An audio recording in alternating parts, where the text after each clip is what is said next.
পৃথিবীর ইতিহাসে জ্ঞান বিজ্ঞানের যত বই আছে সব মিলিয়েও কোরআনের যে কোনো একটি আয়াতের গভীরতার সাথে কোনো তুলনা চলে না। আর সেই কোরআনের একটি ছোট্ট সূরা, মাত্র 4টি আয়াত, 15টি শব্দ, যেটি ধারণ করে মহাবিশ্বের ভারসাম্য, বিজ্ঞানের অভূতপূর্ব ইঙ্গিত আর স্রষ্টার একত্ববাদের দর্শন। এটাই সূরা ইখলাস।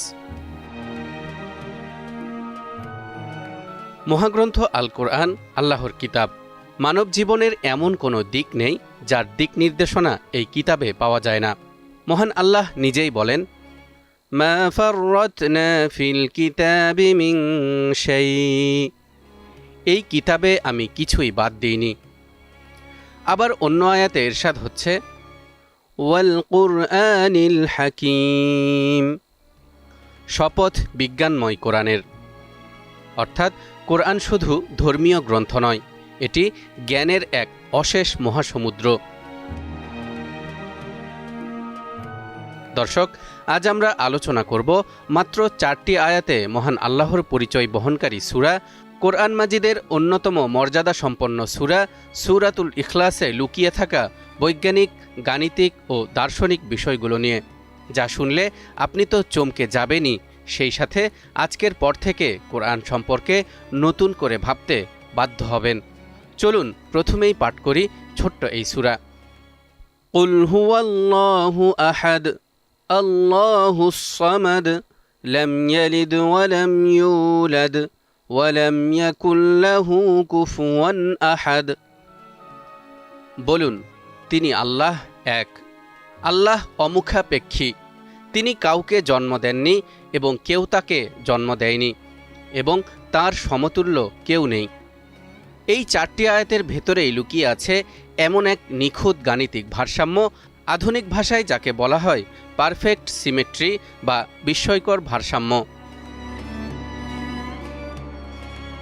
সূরা ইখলাসের মোট শব্দের সংখ্যা 15টি। প্রথমে 7টি, শেষে 7টি, আর মাঝখানে মাত্র একটি শব্দ ইয়ালিদ। অর্থাৎ পুরো সূরা এক নিখুঁত ব্যালেন্সে দাঁড়িয়ে আছে।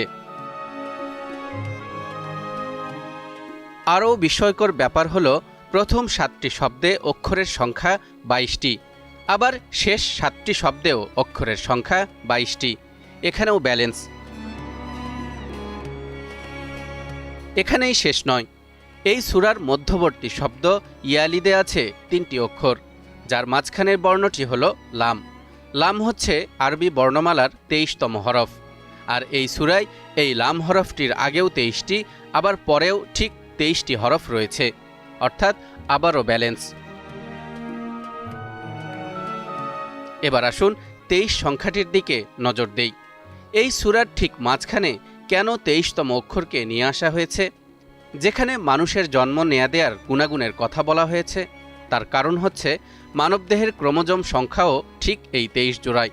অর্থাৎ মানুষের সৃষ্টির রহস্য যেন লুকিয়ে আছে এই সূরার ভারসাম্যের মধ্যে।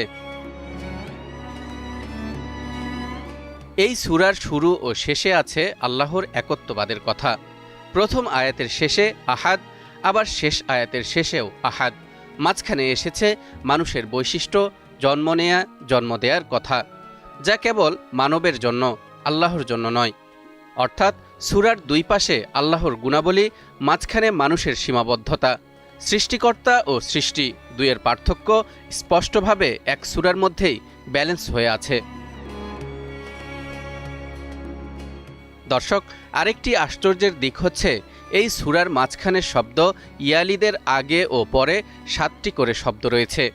মাঝখানের এই ইয়ালিদ শব্দটি জন্ম নেয়া দেয়ার তথ্য দেয়। এটি যেন সূক্ষ্মভাবে ইঙ্গিত দিচ্ছে মানুষের জন্ম প্রক্রিয়ার 7টি ধাপের প্রতি, যা মহান আল্লাহ তাআলা সূরা মুমিনের 12 থেকে 14 নম্বর আয়াতের মধ্যে বিস্তারিতভাবে উল্লেখ করেছেন। সেই ধাপগুলো হল: প্রথম ধাপ মাটির সারাংশ, দ্বিতীয় ধাপ শুক্রাণু, তৃতীয় ধাপ শুক্রাণু থেকে জমাট বাঁধা রক্ত, চতুর্থ ধাপ রক্ত থেকে মাংসপিণ্ড তৈরি, পঞ্চম ধাপ এরপর হাড়ের সৃষ্টি, ষষ্ঠ ধাপ হাড়ের উপর গোশতের আবরণ, সপ্তম এবং চূড়ান্ত ধাপ পূর্ণ মানুষের অবয়বে রূপান্তর। অর্থাৎ মানুষ জন্ম নেয় 7টি ধাপে, আর সূরা ইখলাসের মাঝখানের সেই ইয়ালিদ শব্দের দুই পাশেই আছে 7টি করে শব্দ। এ যেন কোরআনের ভেতরে গাণিতিক ও বৈজ্ঞানিক সামঞ্জস্যের এক অলৌকিক উদাহরণ। এভাবেই কোরআন নিয়ে যত গবেষণা করা হবে ততই উন্মোচিত হবে নতুন নতুন জ্ঞানের মহাসাগর।